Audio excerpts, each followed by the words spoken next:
What's up, YouTube? Good morning. Recently I've been posting more and more about brand new parts that are just junk right out of the box. Either they fail as soon as you put them in, or they fail shortly after, or they're just unable to even be installed. So some commenters are like, oh, so what? Just order another one. Dude, this is a business. The employees are paid by the hour. And the average part delivery time in my area is an hour if it's in stock. If it's in stock. So yeah, is it a big deal? Absolutely. You're trying to be productive. You're trying to get the job done as fast as you possibly can and get the vehicle back to the customer in a reasonable amount of time, or the time that you promised them. So we'll just give you an example. From start to finish, the customer comes in for a brake job or a brake inspection. And we'll just use this scenario where the caliper threads were ripped out of the bracket. And then before that, we had a Mercedes with the wrong bleeder screw in the hole.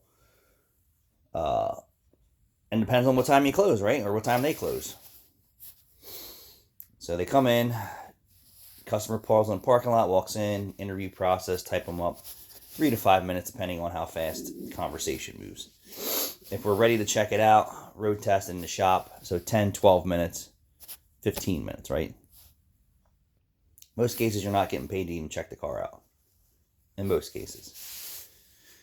Get it on the lift, set it up, either visually inspect it or decide that you need to go further, just tear it down and lift the calipers or whatever the case may be. So you're 30 minutes into the job, potentially 30 minutes minimum into the job. And that's if the lug nuts come off right, if the drums come off, if the wheel lock key's not missing, the wheel's not seized on. So many variables there. So let's say 30 minutes. Communicate to the service writer, call, get parts, or if you have the parts in stock, which most people probably don't nowadays.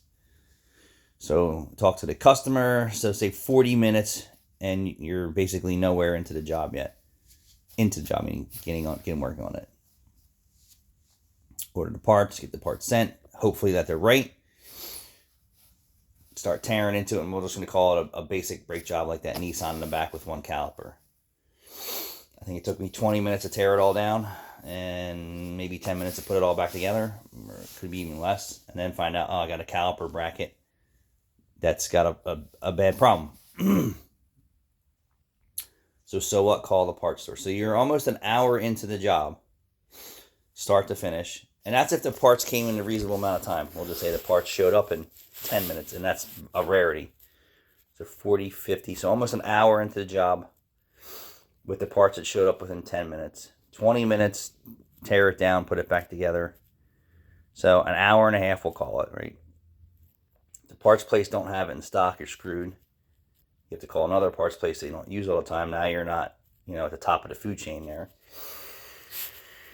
So let's say they had it in stock. It takes 20 minutes for them to get there, right? So a job that you got paid 1.5 for is now 2.5. So you just doubled your labor time on the job. How is that no big deal? Just order another part. It is a big deal. It is a big deal. If you're sitting on your butt at your driveway with no payroll taxes, no electrical, no healthcare, no workers' comp, no franchise fees, no employee costs, no electric bill, no this, no that, no this. Absolutely, you don't care. But when you have staff on payroll and the meter's running on everything, you need to process jobs as fast as you possibly can. So it is a big deal. Thanks for watching.